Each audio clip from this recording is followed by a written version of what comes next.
button.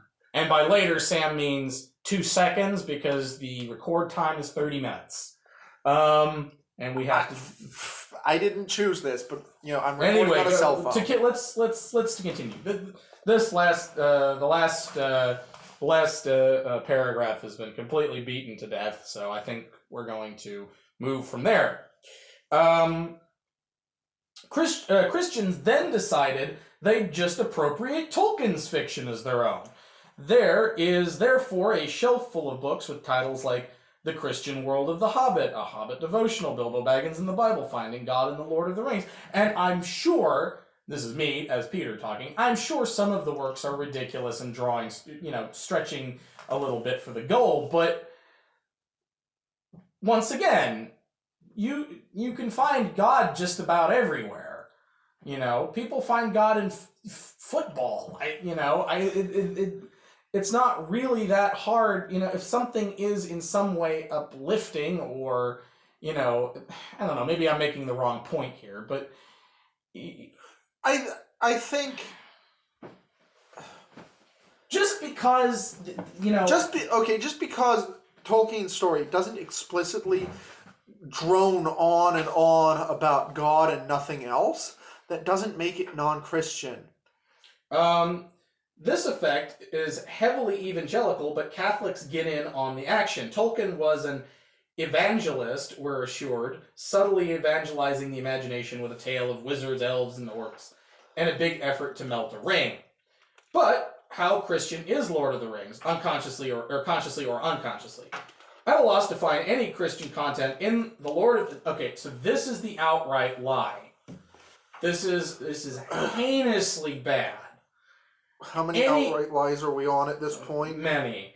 But this one is particularly heinously bad because not only is it just the opinion wrong, it is a verifiable fact that this statement is incorrect. It's not just I disagree with this statement because most people agree with a more clear and rational interpretation of a letter. This is an outright lie. At a loss to find any Christian content in the Lord of the Rings, Christians like to cite the Silmarillion, a late book that Tolkien wrote but never published. It embroidered his mythology. Here, there was mention of a deity, Eru Iluvatar, and lower spirits called Valar, and I might mention even lower spirits called Maiar. That doesn't Who are all part of the general category of Ainur. That doesn't scream Christianity. That doesn't scream Christianity to me. And the Lord of the Rings is clearly a story about people learning to work together, to go on journeys, opposing evil, and improving the world, without appeal to a deity. So, to cite why I'm saying that this is an outright lie, or at the very least this is misleading, he says, the Silmarillion is a late book that Tolkien wrote but never published. The Silmarillion was written long before Tolkien wrote The Hobbit or The Lord of the Rings. This is actually a verified fact that after Tolkien published The Hobbit, which was begun with no connection to his legendarium originally, there are actually 2 versions of The Hobbit, one of which he retconned to sort of jam it into the greater legendarium. Which is Gollum's behavior, but but that's the version that most of us are familiar with. The earlier version is much more sort of its own thing. And after he wrote it and sent it off to Allen and Unwin for publishing, it was very well received. So well received, in fact, that Allen and Unwin asked for a sequel. Can you make more stories about this funny little hobbit fellow, basically? And his adventures. Yep, and Tolkien said, I've got this thing called the Silmarillion. And Allen and Unwin said, okay, send it over. Tolkien sent it over. They took a look at it and said, This is not stories about a funny little hobbit. We aren't publishing this. We can't publish this. Because the Silmarillion is completely different in style to the Hobbit. The Silmarillion is very much, it is written like Beowulf.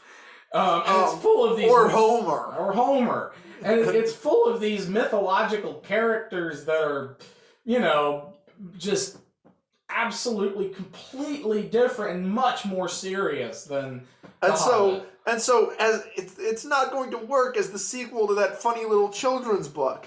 And so J.R.R. Tolkien slaved away to create the manuscript that would eventually, after much revision and rewriting, to the point of absolute annoyance, not only to his publisher, but to all the members of the Inklings, who grew tired of hearing his story about elves and hobbits. There was a funny story where, like, one of them actually ended up covering his ears when Tolkien was reading. Any which way round, Tolkien begrudgingly at first, and then later more enthusiastically, wrote The Lord of the Rings, and realized sort of partway through that it actually fit the world that he had created in the Silmarillion, which would go unpublished until after his death, because who the hell would publish that? So, because, I mean, it is not a... The Silmarillion is much... It's... Much as I love it, if you had just, like, cold published that without, decades of love for The Lord of the Rings and The Hobbit behind it, nobody would have read it. They would have gotten... I mean, there would have been professors, and there would have been occasional... They would have gotten as far as... Where's my Silmarillion? I don't know. Why'd you push them all over that way? Because Well, just take your arm and move but it's not here. Oh, it's not there? Oh, it is here. Never mind. We're talking about a book that opens...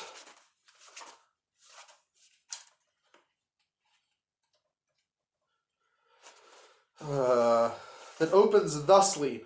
There was Iru, the one, who in Arda is called Ilúvatar. And he made first the Ainur, the holy ones, that were the offspring of his thought, and they were with him before aught else was made.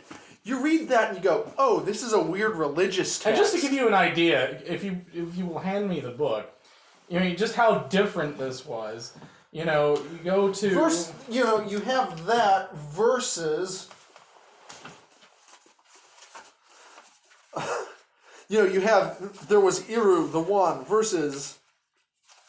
Yeah, you go... In a hole in the ground there lived a hobbit. Not a nasty, dirty, wet hole, filled with the ends of worms and an oozy smell, nor yet a dry, bare, sandy hole with nothing in it to sit down on or to eat. It was a hobbit hole, and that means comfort.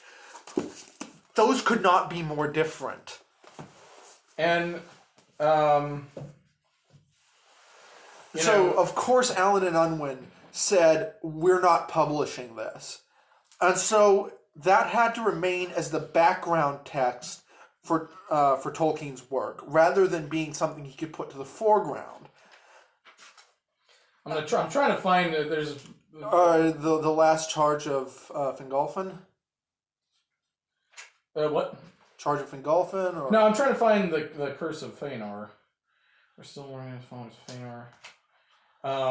We're kind of going on about this, but But we've hit the last paragraph, yes? Well, that is actually the end of the...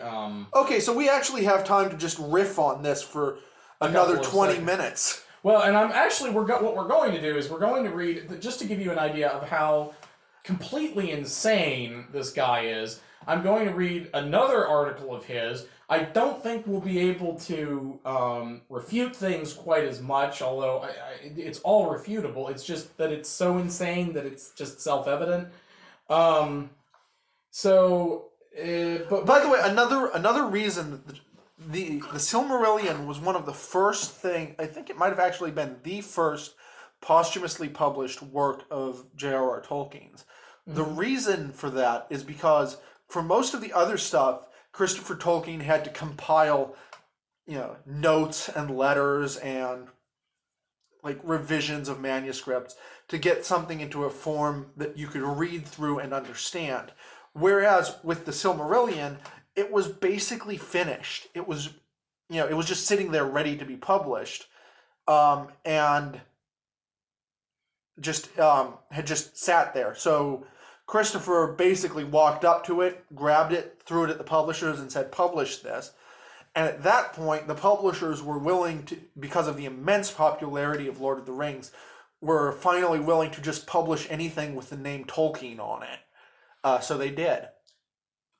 So, Sam, I do have a question. Where does Fëanor get his curse? I do want to read that out. It should be in the beginning of... So it's of Fëanor and the Unchaining of Melkor, of the Silmarils, and of the Darkening of Valinor, of the Flight of the Noldor.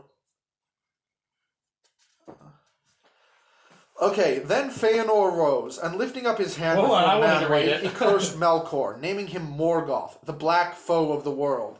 And by that name only he was known to the Eldar ever after.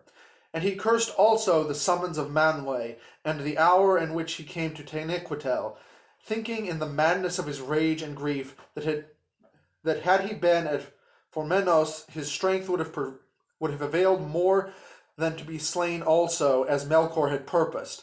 Then Fëanor ran from the Ring of Doom and fled into the night, for his father was dearer to him than the light of Valinor or the peerless works of his hands, and who among sons of elves or men have held their fathers of greater worth. So you can see this is a very, very different work from the Hobbit. Anyway, that's really kind of neither here nor there. I just enjoy it. So one of the things none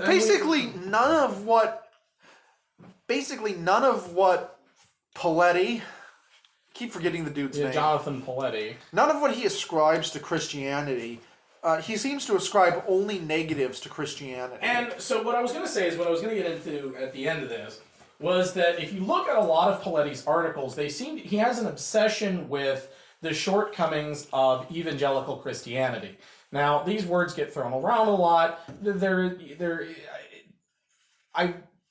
is some debate as to, I would say, what actually do you mean by evangelical Christianity? But what he seems to think is that all Christianity is lumped into this sort of into this sort of dull, dour, and ultimately hypocritical and repressive. Basically, his idea is that all priests are child molesters, and that if only they had been more free and open with their sexuality, then none of this would have happened. And he's just one of those people, and he's obsessed with this idea that absolutely nothing good can come from religion. And whether or not you're a fan, say, of even of the new atheists, whoever, I mean, his interpretation of everything is incredibly biased against Christianity, because he feels as though, my understanding, although I haven't read anything expressly about it, is that he is himself homosexual or bi or something like that. That my understanding is that he feels as though he is persecuted by these people. So most of what he is saying can be sort of understood a little better by understanding that he's writing from sort of resent almost. Anyway, I want to explain more here. That I might do a thing. I hope I didn't just jinx myself. Tolkien, General Tolkien, and then oh shit! I may have actually screwed myself over here. Actually, end the video here, and then I'm just gonna say a little bit more, and then I think this 3-video series will be over. This trilogy of criticizing and intensely, I don't want to say hypocritical, but dishonest impression of Tolkien and his work. And that is, we're not trying to say that anything Paletti himself believes is wrong or bad or anything like that. What we're trying to say is that just because Paletti seems to have a dislike of Christianity or attributes negative things to Christianity and then doesn't see those negative things in Tolkien, that has nothing to do with Tolkien's actual worldview. The article says far more about Paletti and his, I'd almost call it emotional hangups, than it has anything to say about Tolkien. Um, he references letters that, if you read them in their full context, say things that have no connection to what Paletti says they do. He makes leaps of logic that have, well, let's just say that an Olympic long jumper would be hard pressed to make a leap that far. And it is very frustrating to read things like that because it is that kind of shallow analysis that usually gets right up front in the common culture. It gets pushed to the foreground so that more accurate and nuanced views of things become much, much harder to find. And that's our main problem with it. Anyways, thanks for watching. If you did, this has been a bit of a doozy of a ride for me. So, yeah, have a good one.